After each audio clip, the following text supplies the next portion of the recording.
எண்ணங்களை மேம்படுத்துங்கள். 63 எம்.இ. ஆர்ல் கோப்மேயர். அத்தியாயம் 63. முன்கோபம் துரதிர்ஷ்டத்தை விடக்கூடியது.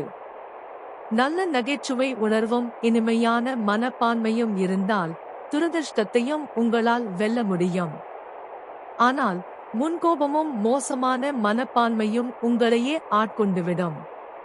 முன்கோபம் உங்கள் வாழ்வையும் உங்களைச் சுற்றியுள்ள அனைவரின் வாழ்வையும் நரகமாக மாற்றிவிடும். மோசமான கோபத்தில் மிகவும் கேடு விளைவிக்கக்கூடிய ஏதோ ஒன்று இருக்க வேண்டும்.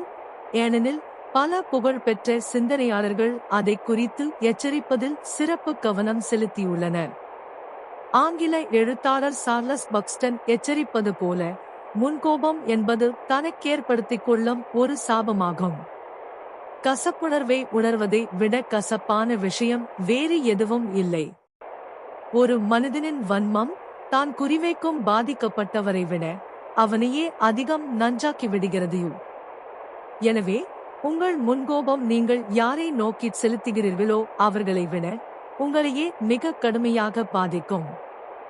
அல்லது ஆயர் ரிச்சர்ட் கம்பர்லேன் கூறியது போல, மனிதகுலத்தை சபிக்கும் தீமைகளில் அனைத்தையும் விட அவர்களின் சொந்த தீய மனப்பான்மைகளே நிச்சயமாக மிக மோசமானவை. இப்போது மனிதகுலத்தை சபிக்கும் அனைத்து தீமைகளையும் குறித்து ஓர் ஆயர் விரிவான ஆய்வை மேற்கொண்டிருக்கிறார். மனித உடல் இயல்பாகவே எதிர்கொள்ளும் பல்வேறு துன்பங்களை கருத்தில் கொள்வதும், மதம் வழங்கக்கூடிய நிவாரணத்தையோ அல்லது ஆறுதலையோ அளிப்பதும் மனிதகுலத்தின்பால் மதகுருமார்களுக்குள்ள கடமையின் ஒரு பகுதியாகும். மனிதகுலத்தின் சாபங்களைப் பற்றி ஆழ்ந்து சிந்தித்த பிறகு ஆயர் கம்பர்லேண்ட் பின்வருமாறு முடிவெடுத்தார்: அவர்களின் சொந்த தீய மனப்பான்மைகளே நிச்சயமாக மிக மோசமானவை. இவரை அந்த நம்பிக்கையைச் சார்ந்த பிற சிறந்த சிந்தனையாளர்களும் ஆதரிக்கின்றனர். கபடமற்ற ஐரிஷ் மதகுருவான ராபர்ட் கிலேட்டன், மதம் உங்கள் மனப்போக்கில் எவ்வித மாற்றத்தையும் ஏற்படுத்தவில்லை என்றால் அது உங்கள் ஆன்மாவிற்கு எதையும் செய்திருக்கவில்லை என்றே பொருள் என்று வெளிப்படையாக கூறினார். ஆங்கில மதகுருவான ரிச்சர்ட் செசில் பின்வரும் அறிவுரையை வழங்கினார்: ஒரு மனிதன் சண்டை பிடிக்கும் சுபாவம் கொண்டவனாக இருந்தால் அவனை அவன் போக்கிலேயே விட்டுவிடுங்கள். இதே கருத்தை டேல் கார்னகி வேறு விதமாக வெளிப்படுத்தினார். அவர் எழுதியதாவது: ஒரு ஸ்கங்க் விலங்குடன் ஒருபோதும் நீரை பீச்சியடிக்கும் சண்டையில் ஈடுபடாதீர்கள். ஆகவே நீங்கள் தனிமையை உணர விரும்பினால், மற்றவர்களால் தவிர்க்கப்படவும் ஒதுக்கி வைக்கப்படவும் விரும்பினால், ஒரு முன்கோபத்தை வளர்த்துக் கொண்டு அதை வெளிப்படுத்துங்கள். தனிமை எனும் களத்தில் உங்கள் உடனடி வெற்றிக்கு நிச்சயம் உத்தரவாதம் உண்டு. ஆனால் உங்கள் வெற்றி என்பது தனிமையை அடைவதோடு மட்டுமே நின்றுவிடும். உங்கள் முன்கோபமானது வணிக உலகில் உங்களுக்கு நல்வரவை ஈட்டித் தராது. ஏனெனில் செஸ்டர்ஃபீல்ட் பிரபு கூறியது போல, தன் கோபத்தை கட்டுப்படுத்த இயலாத ஒருவன் தன்னை ஒரு வணிகராக கருதவே கூடாது. இத்துடன் எழுத்தாளர் சார்லஸ் செர்புலியே வழங்கிய அறிவுரையையும் நாம் இணைத்துக் கொள்ளலாம். மிகுந்த அனுபவம் வாய்ந்த மனிதர்கள் தங்கள் கோபத்தை இழக்காமல் இருக்க கற்றுக்கொள்கிறார்கள். மகிழ்ச்சியை கண்டடைவதற்கும் துயரத்தை தவிர்ப்பதற்குமான இரகசியத்தை கற்றுக்கொள்ள நீங்கள் என்ன விலை கொடுப்பீர்கள்? சரி, நீங்கள் எதுவும் கொடுக்க வேண்டியதில்லை. அது ஒரு இரகசியமும் அல்ல. 17ஆம் நூற்றாண்டிலேயே பிரான்சுவா ரோஷெஃபுகோல்ட் என்பவர், மக்களின் மகிழ்ச்சியும் துயரமும் அவர்களின் மனநிலையை பொறுத்தே அமைகின்றன என்று தெளிவாக கூறினார். இந்த கருத்தை ஆங்கில தத்துவஞானியான ஷாஃப்ஸ்பரி பிரபுவும் எதிரொலித்தார். அவர், ஒருவரின் வெளிச் சூழ்நிலைகள் எவ்வளவுதான் சாதகமாக இருந்தாலும் அவரது மனநிலையால் மட்டுமே அவன் முற்றிலும் துயரற்றவனாக ஆகிவிடக்கூடும் என்று குறிப்பிட்டார். மனோபாவம் குறித்த பொருளில் ஒரு ஆங்கில தத்துவஞானியின் கூற்றை மேற்கோள் காட்டிய நிலையில் ஒரு ஜெர்மானிய தத்துவஞானி இது பற்றி என்ன கூறியிருக்கிறார் என்பதை இப்போது காண்போம். புகழ்பெற்ற ஃபிரெட்ரிக் நீட்சே இவ்வாறு எழுதியுள்ளார்: முன்கோபம் குறைவதைக் கொண்டே ஒருவரின் ஞான வளர்ச்சி எந்த அளவிற்கு உள்ளது என்பதை துல்லியமாக அளவிட முடியும். மேலும் ஞானம் மிக்க சீன தத்துவஞானியான லாவோட்சே பெருமைக்குரிய பண்புகளுள் முதன்மையானதாக மென்மையை பட்டியலிட்டுள்ளார். மோசமான மனோபாவங்களிலிருந்தும் அவற்றோடு வரும் சகல இன்னல்களிலிருந்தும் நம்மை விடுவித்துக் கொள்ள தேவையான ஞானமும் மன உறுதியும் நம்மிடம் இல்லை என்றால், ஒருவேளை நாம் வயதாகும் போது இன்னும் இணக்கமானவர்களாக மாறிவிடுவோம் என்று நாம் கருதலாம். அப்படியெல்லாம் இல்லை என்று கூறுகிறார் அமெரிக்க எழுத்தாளர் வாஷிங்டன் இர்விங். கடுமையான சுபாவம் வயதாவதால் ஒருபோதும் மென்மையடைவதில்லை. மேலும் தொடர்ந்து பயன்படுத்த கூர்மை கூடிக்கொண்டே செல்லும் ஒரே கூர்மையான கருவி ஒருவரின் கூர்நாக்கு மட்டுமே. வயதாகும்போது மென்மை அடைதல் என்பது உயிருக்கு பொருந்தலாம்.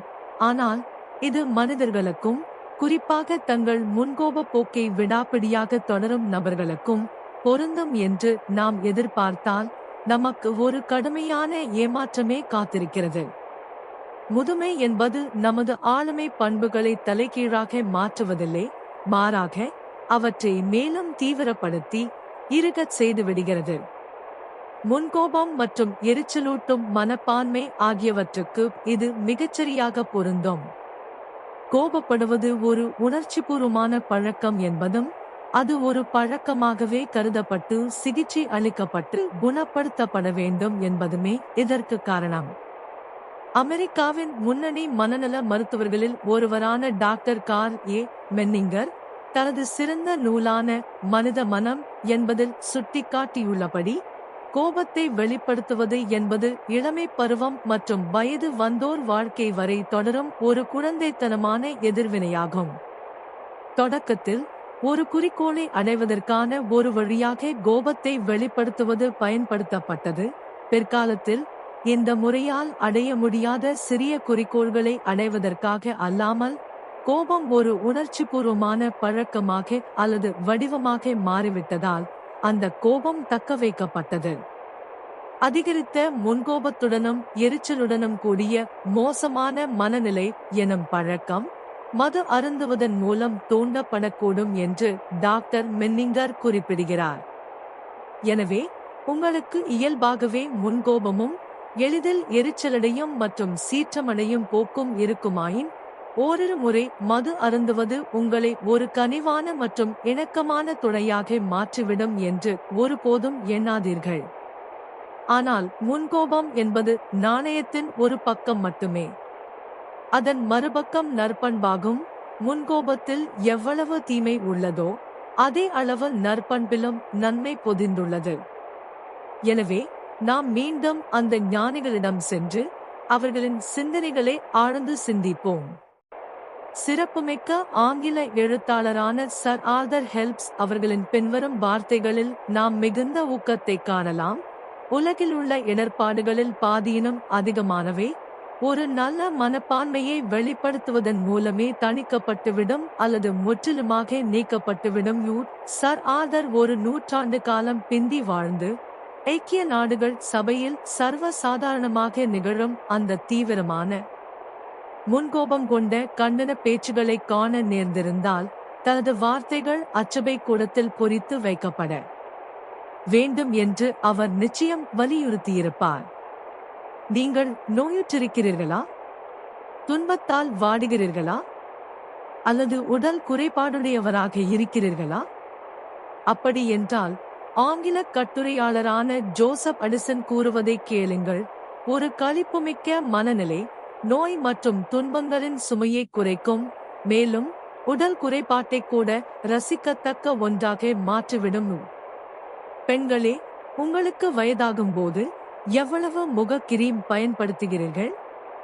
வெளிப்படையாகச் சொல்வதானால், சுருக்கங்கள் பெரிதும் போற்றப்பட வேண்டியவை என்றே நான் நினைக்கிறேன். குறிப்பாக அவை உங்கள் சிறந்த குணம் மற்றும் ஆளுமையின் கோடுகளாக இருந்தால். ஆனால் எந்த பெண்ணையோ அல்லது எந்த அழகு சாதன பொருள் உற்பத்தியாளரையோ என்னால் நம்ப வைக்க முடியாததால் நான் ஒரு மாற்று தீர்வை முன்வைக்கிறேன். அது டாட்லர் இதழிலிருந்து வருகிறது. அது நல்ல மனநிலையும் மனநிறைவும் ஒரு அழகான முகத்தின் எல்லா வசீகரங்களையும் விட நீடித்து நிலைத்து அதன் சிதைவுகளை கண்ணுக்கு தெரியாமல் செய்துவிடுகின்றன என்று கூறுகிறது. ஆகஸ்ட் சுருக்கங்களை மறைக்கும் கிரீம்களில் இதுவே மிகச் சிறந்தது. இப்போது இறுதியானதும் மகிழ்ச்சியானதுமான ஒரு சிந்தனை. எழுத்தாளர் வாஷிங்டன் இர்விங்கிடமிருந்து ஒரு நல்ல மனநிலை ஒரு வெயில் நிறைந்த நாளைப் போலவே அனைத்தின் மீதும் ஒளியை பரப்புகிறது. எங்கும் ஒளி நிறையட்டும்.